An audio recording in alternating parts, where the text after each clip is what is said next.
It's been a while since I made a video. I have invested in a new scraping tool. I have some aluminium cans and I will get more aluminium cans from people I know, and I got myself a crusher.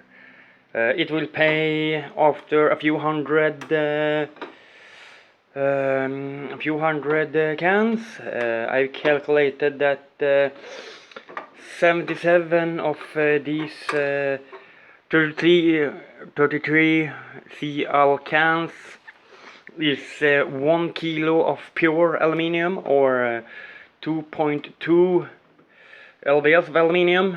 So 77 cans and you will have 1 kilo of aluminium, or 2.2 lbs. And when crush it, it's a bit wacky, this one. I notice it's more easy to just make a dent and then crush it. It's a bit glitchy. It's crappy. It's floppy and it's brand new, so I think I have to change the rivets to some screws.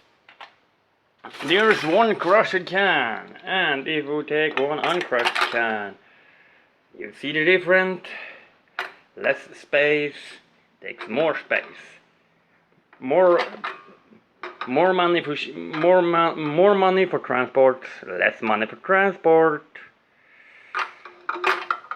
So it will be paid by itself by less transport. This is a 33 CL can and it's crushed. And I've almost filled one paper bag. It's half full anyways. And I have some more to crush there and some more to crush there. So, see ya!